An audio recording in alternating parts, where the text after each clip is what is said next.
Mario! Bonjour, bienvenue à l'épisode 2 du Guide Nintendo fait par le gars sur Nintendo. Hey, il m'a oublié! Ah, attention-toi.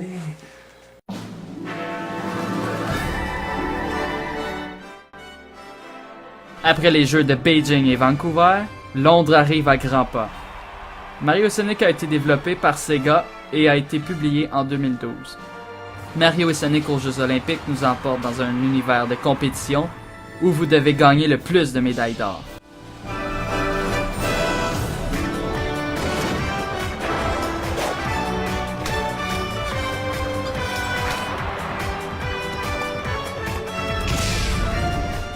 Premièrement, les histoires. Celui de Beijing, il n'y en a pas. Celui de Vancouver, il y en a une. On va préciser les histoires. Celui de Vancouver 2010, il y a une belle histoire. C'est Mario Sonic qui doit recruter des joueurs pour leur équipe olympique. C'est-à-dire, des fois, ils vont se promener, ils vont trouver genre Donkey Kong, ils vont entrer dans l'équipe en faisant une épreuve puis ils vont gagner. Si quelqu'un contre lui, il va rentrer, si quelqu'un pas, il rentrera pas. Des fois, parce qu'il donne des petits défis.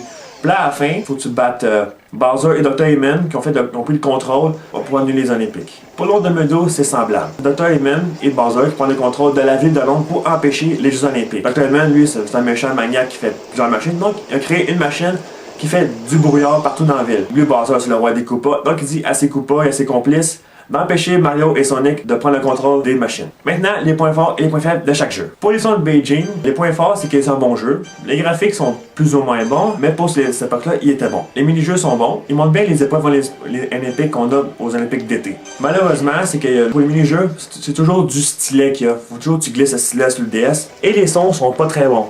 Comme la preuve, ici, c'est supposé d'être des applaudissements.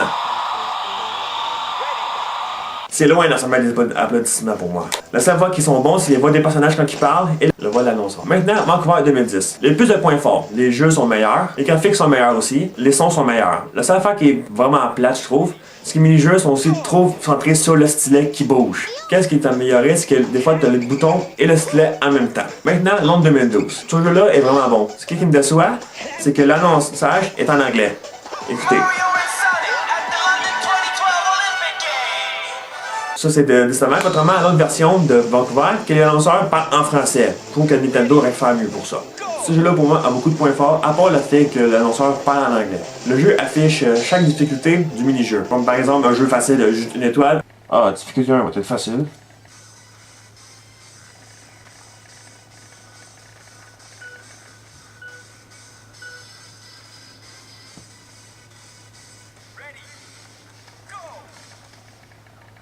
Wouah!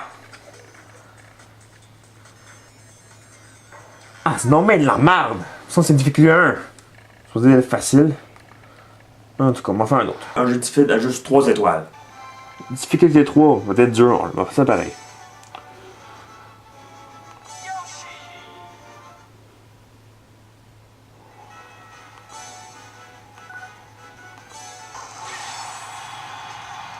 Trop facile, ça.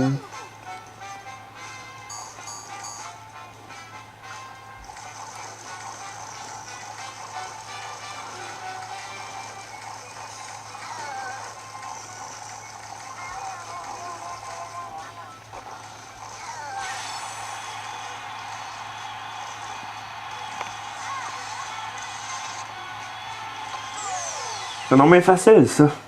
Finalement, les jeux de cette série sont très bons et ramènent les personnages de Sega, c'est-à-dire Sonic et compagnie. Ces jeux portent bien le statut des jeux officiels des Jeux Olympiques.